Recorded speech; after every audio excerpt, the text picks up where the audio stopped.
Memorias Hispánicas. Soy David Cot, presentador de Memorias Hispánicas, y en este episodio vamos a ver el acercamiento que hubo entre Rusia y España durante el reinado de Felipe V, o los primeros intentos al menos de acercamiento mutuo. Porque hasta entonces, ya vimos en el episodio de la primera embajada a Rusia, de rusa a España, que al principio, a finales del siglo XVII, el acercamiento básicamente venía de la parte rusa. Desde la parte española no despertó mucho interés el establecer ningún acercamiento diplomático, ninguna alianza, ningún estrechamiento de las relaciones comerciales entre Rusia y España, ¿no? A finales del siglo XVII. Pero aquí sí que hay un acercamiento mutuo. Y esto es lo que vamos a estudiar, lo que se estudia en este paper de Iván Lázaro Urdiales.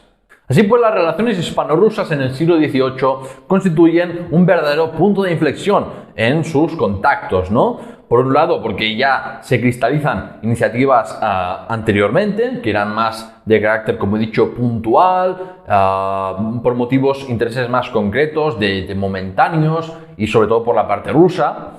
Y por otro lado, además, se formalizan más las relaciones entre ambas cortes, con un carácter más estable, evidenciado por la organización de embajadas permanentes o ministerios, digamos, plenipotenciarios, ministros plenipotenciarios que se establecían en Madrid o en San Petersburgo.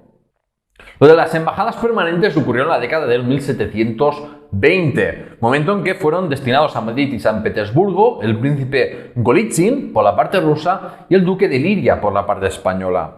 Sin embargo, los primeros contactos relevantes del reinado de Felipe V tuvieron lugar durante la guerra de la cuádruple alianza, que recordemos era una guerra en que España luchó sola contra el Sacro Imperio, Francia, Gran Bretaña, Países Bajos y Saboya entre el 1717 y 1720 para así recuperar sus antiguas posesiones italianas. Tenían como objetivo conseguir la participación de Rusia en dicho conflicto del lado de España, pero bueno, al final las negociaciones terminaron en fracaso por las presiones de otras potencias extranjeras, de otras potencias europeas hacia Rusia. Al final, el comienzo de la década del 1720 supuso tanto para España como para Rusia la necesidad de afrontar desafíos y que hundían sus raíces en acontecimientos que se retrotraían al comienzo del siglo. En España, tras más de una década de guerra, se habían conseguido afianzar en el trono a Felipe V, tras la guerra de sucesión española. Esto se consiguió a costa de grandes sacrificios, entre los que se encontraban la cesión al emperador de la mayor parte de los dominios europeos de la monarquía hispánica, como Italia y los Países Bajos. Los años posteriores quedaron marcados por esas ansias irredentistas hacia los territorios perdidos por la monarquía española, especialmente en la península itálica, porque por el segundo matrimonio de Felipe V con Isabel de Farnesio, que era sobrina del duque de Parma, se acrecentaron estas aspiraciones irredentistas en Italia, ¿no? Hubo un resurgimiento del poder español en esos tiempos, sobre todo en Italia. Pero bueno, como he comentado antes, en la guerra de la cuádruple alianza, España, como estaba sola entre las grandes potencias del momento, al final fue derrotada. Y estas potencias, claro, se unieron para continuar el orden europeo establecido por el Tratado de Utrecht.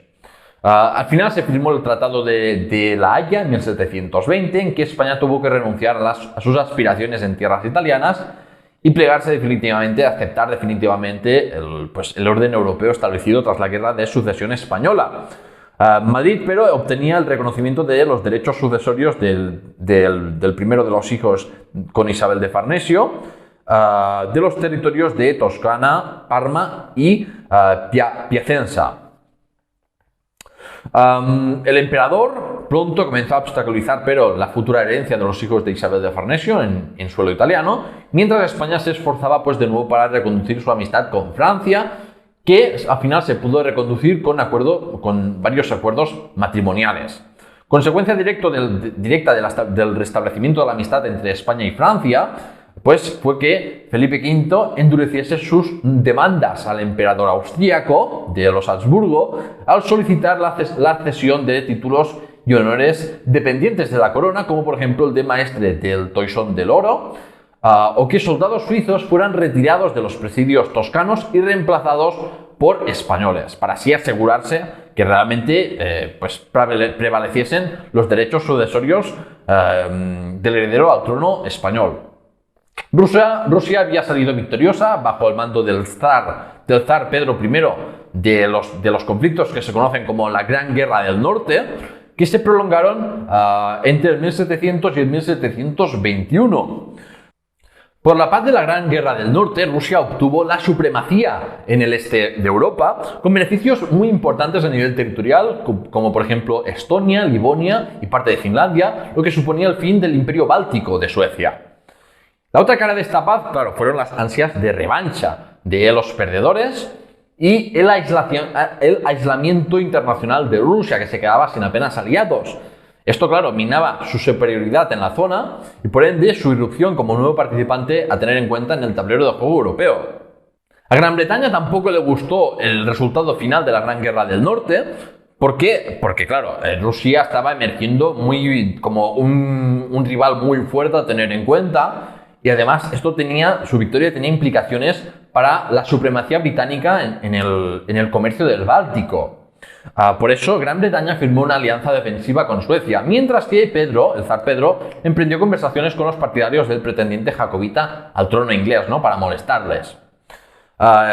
Finalmente se firmó un tratado, pero entre Suecia y Rusia, en 1724, en que ambas se comprometían a socorrerse mutuamente en caso de agresión de cualquiera de ellas por otra potencia europea. En San Petersburgo también eran conscientes de esa búsqueda de posibles aliados. No se podía limitar, pero a la zona este de Europa, con lo cual buscaron más allá. Y uno de esos candidatos, pues, fue España. En 1722 es cuando los contactos quedaron restablecidos entre España y Rusia por iniciativa de Pedro, que envió un ministro a Madrid. Esta, pero, no fue correspondida por Felipe V hasta tiempo después.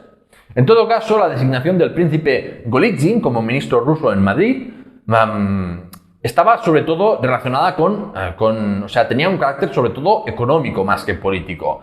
Pedro era muy consciente de la necesidad que tenía Rusia de concentrar su comercio exterior en sus propias manos, porque hasta entonces el comercio exterior de Rusia pues lo controlaban básicamente extranjeros, mercaderes extranjeros, sobre todo británicos y holandeses. Y esto tenía que terminar. Pedro quería terminar con esto. Esta hegemonía de los comerciantes extranjeros era un problema tanto desde el punto de vista político como desde el punto de vista del erario público ruso, que, claro, perdía pues mucho dinero, ¿no?, en esto, mucho dinero posible. Al final, el zar Pedro envió en 1721 un agente suyo en Cádiz para así conseguir información de primera mano sobre el comercio con las demás potencias europeas y de los dominios americanos de la corona española. El interés del zar se orientaba al comercio con potencias ricas en metales preciosos, es decir, había una necesidad del zar para conseguir plata sobre todo. Es también esto perceptible la fijación del zar por España en el hecho de que aconsejase a sus súbditos en el extranjero que cambiasen por plata española tanto sus mercancías como sus reservas en moneda de otras potencias extranjeras. Por eso en 1722 pues nombró a un representante permanente en Madrid con el principal objetivo de conseguir el mayor volumen de información posible sobre el comercio exterior español y los privilegios que gozaban los comerciantes extranjeros en España. En 1723, 2 consulados rusos fueron abiertos para emprender el comercio con el sur de Europa, uno en Burdeos y otro en Cádiz. Por parte de Madrid, las negociaciones con Rusia fueron, digamos, de carácter indirecto a través del duque de Parma, Francesco Farnesio, pariente de Isabel de Farnesio, esposa de Felipe V. El parmesano comenzó a idear un plan de matrimonio entre la corte de San Petersburgo y la de Madrid. No es de extrañar, por otra parte, que fuese el duque de Parma el instigador de este proyecto político, que podría proporcionar a Madrid un poderoso aliado, porque siempre había tenido la injerencia austríaca en Italia, ¿no? La temía como una amenaza. Por ello se ofrecía al infante Don Fernando como posible pretendiente de este matrimonio, ¿no?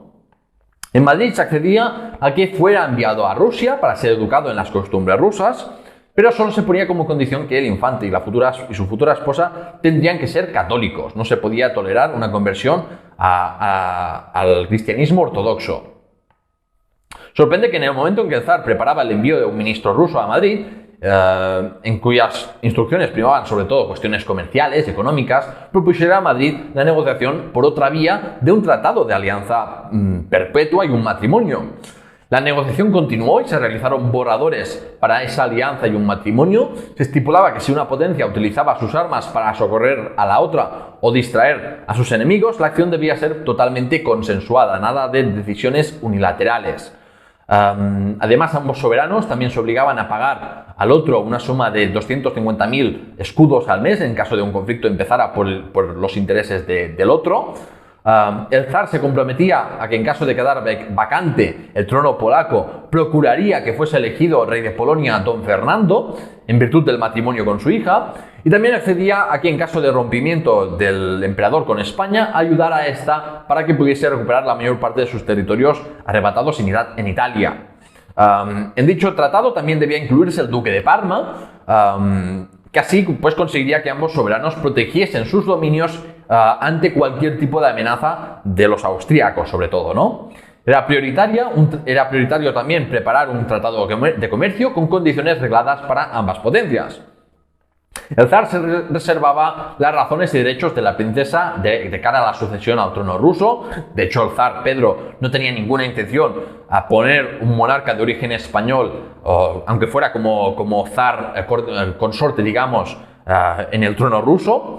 Pero vamos, el aspecto religioso se volvía a insistir en ello, en que los monarcas debían ser católicos. Y bueno, Felipe V se comprometía a destinar una renta para el mantenimiento del infante y de la princesa. Y bueno, por parte española se veía claramente que las ansias irredentistas, sobre todo en Italia, no habían desaparecido a pesar de haberse firmado la paz tras la guerra de la Cuádruple Alianza.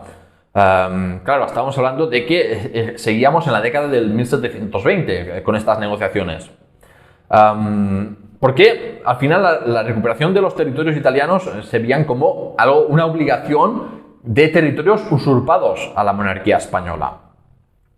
La ayuda militar que podía prestar Rusia en caso de rompimiento con las negociaciones con el emperador austríaco no se desplegaría en el mismo frente que las acciones españolas, pero sin duda resultarían útiles como maniobras de distracción para tener una guerra en dos frentes distintos que pues complicarían las cosas a Austria, ¿no? En caso de romperse las negociaciones de paz. Sin embargo, esto podía chocar con la política proaustriaca que buscaban en San Petersburgo, porque una de las causas más importantes del tratado concluido entre Rusia y Suecia era pues eso, ¿no? En que buscaban también la alianza con Austria. Por último, que ofreciese Polonia a la futura pareja revelaba tanto la seguridad de Pedro sobre que un soberano católico nunca podría ser aceptado como monarca de Rusia, como sus pretensiones hacia ese reino vecino. Pero vamos, pese al interés de ambas cortes por estrechar relaciones, al final, básicamente sus iniciativas, tanto de alianza política como de matrimonio, terminaron en fracasos. Sobre todo tras la muerte del zar y tras el breve reinado de Luis I, ahí entre medio del reinado de los dos reinados de Felipe V, en que pues la corte española no estuvo por la labor de la política exterior, ¿no? Esto en torno a 1724 y 1725.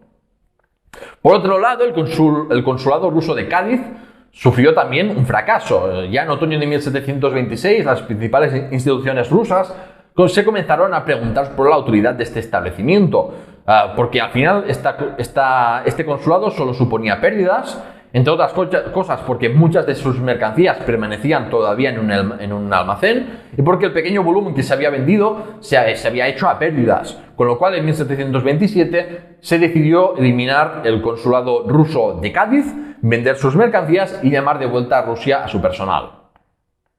A partir de mediados de la década de 1720, Austria propiciaría un mayor acercamiento de nuevo entre Madrid y San Petersburgo, porque finalmente el tratado de paz entre Rusia y Suecia había dado sus frutos en su objetivo de conseguir que tuviese sentido esta alianza entre Rusia y Suecia a través de también aliarse con el emperador de Austria, con el objetivo de ir a por un enemigo común en ambas regiones, como era el Imperio Turco Otomano. Pero el enemigo no solamente era otomano, porque había otras complicaciones a nivel europeo que auguraban una posible nueva gran guerra, como la Guerra de Sucesión Española, y por eso tenían que tejerse alianzas, ¿no? Y bloques. En Viena, ante la amenaza de un problema derivado por la falta de un heredero varón de Carlos VI, se buscó el apoyo de otras potencias para apoyar su pragmática sanción, en la cual pues, el emperador buscaba confirmar la sucesión al trono de su hija y así asegurar que sus dominios patrimoniales no serían divididos a su muerte, ¿no? Por parte de los reyes españoles decidieron encargar al aventurero holandés Juan Guillermo Ripperda el firmar tratados para terminar con la pugna austroespañola en Italia. Mientras que el emperador lograba el reconocimiento español de la pragmática sanción, Felipe V conseguía que Carlos VI aceptase a don Carlos como heredero de los ducados de Parma, Piacenza y Toscana. Por otro lado, se formó la alianza de Hannover entre los representantes de Gran Bretaña, Prusia y Francia, que amenazaba todo esto al estallido de un nuevo conflicto generalizado a nivel europeo. El nuevo contexto político europeo contribuyó indirectamente al reforzamiento de relaciones entre Madrid y San Petersburgo, porque ambas potencias se encontraban en el mismo bloque aliado con Austria. La viuda y sucesora del zar Pedro, Catalina I, emprendió una línea continuista sobre los pilares básicos de la política exterior del difunto zar. Ese mismo año, Austria se unía al tratado de Suecia y Rusia que he comentado antes.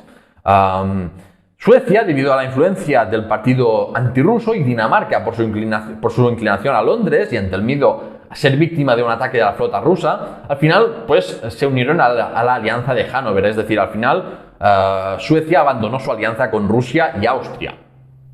Es muy llamativo que a pesar de contar en ese momento con un enviado ruso de carácter permanente en Madrid, los reyes españoles decidiesen encargar a Ripperda la consecución de una alianza con Rusia en Viena. En aquel momento, el lugar donde se ejecutaban las principales líneas de política exterior española era Viena. Y dado el carácter de bloque de las relaciones internacionales en esos momentos, como Rusia y España se encontraban en el mismo lado, en torno al emperador, era una oportunidad para estrechar sus lazos.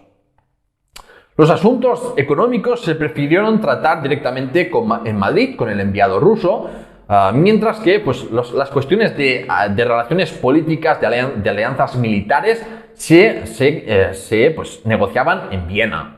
En Madrid, Golitsyn llevaba tiempo solicitando que los comerciantes rusos fueran recibidos con los privilegios de la nación más favorecida, pero las autoridades españoles rechazaban esto porque los privilegios otorgados al resto de naciones habían sido perjudiciales para las manufacturas españolas y el objetivo del Consejo de Hacienda era pues ir quitando estos privilegios a naciones, ¿no?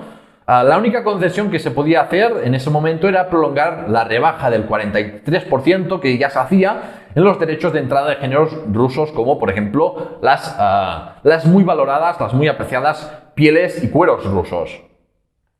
Durante los años de gobierno de Ripperda, el holandés decidió que lo más acertado para concluir una alianza con San Petersburgo era enviar un embajador a la corte rusa, para así que negociase directamente.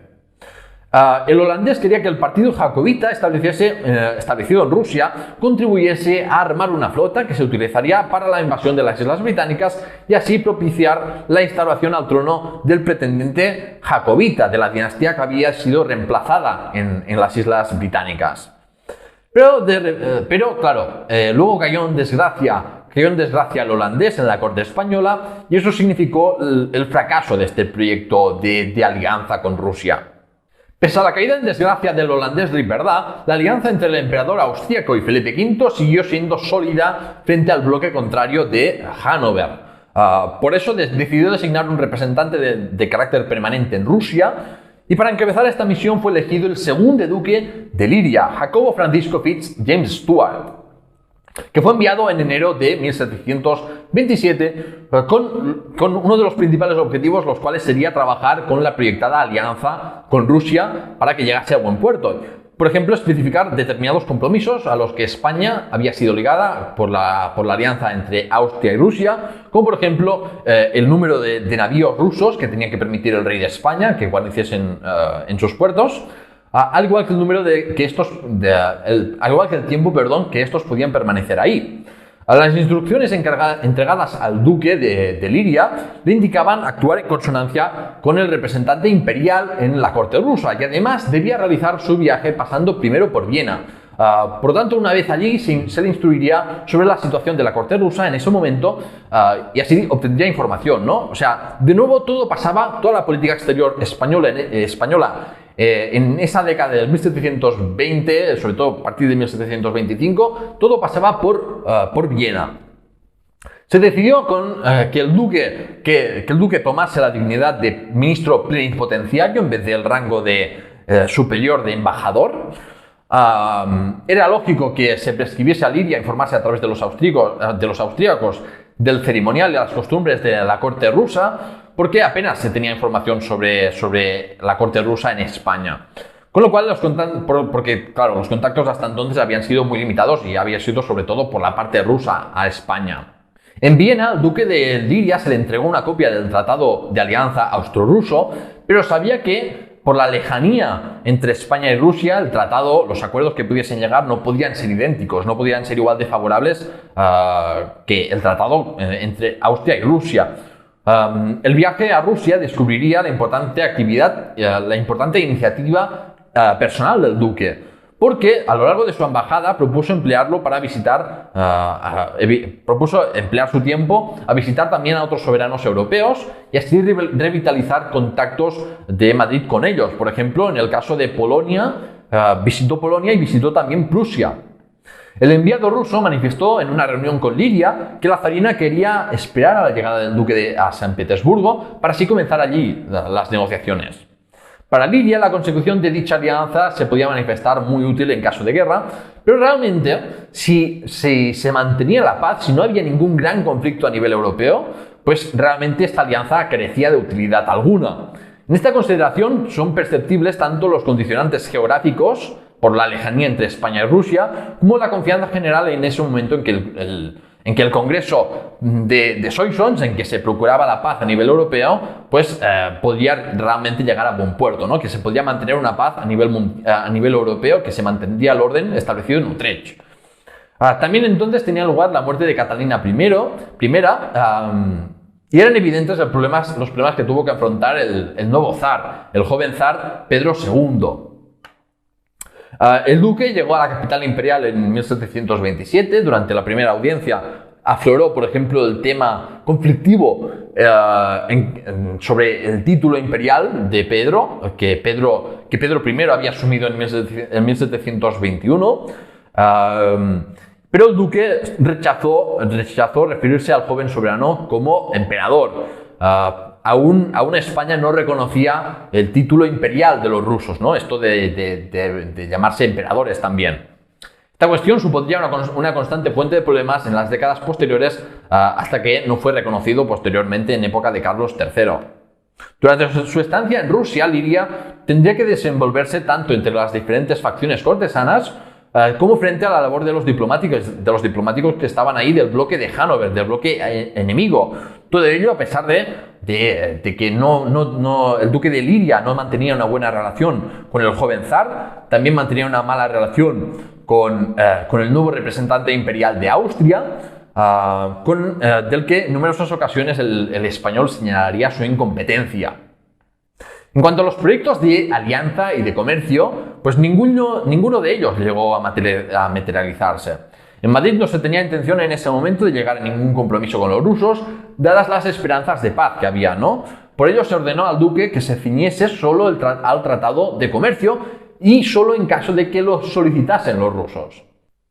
Al final, de nuevo, el duque de Liria no llegó a ningún tipo de acuerdo con los rusos, por lo tanto la primera embajada española a Rusia fue un fracaso en este sentido. La situación de Liria además se deterioró notablemente en el 1730, cuando murió el joven Pedro II y con la llegada al trono de la zarina Ana Ivanovna. Además, tras el fracaso del Congreso de Soissons para buscar la paz de los bloques, la diplomacia española buscó otros caminos para llevar a cabo sus planes respecto a Italia. Con lo cual, esto desembocó con la firma del Tratado de Sevilla en 1729 entre España, Gran Bretaña y Francia.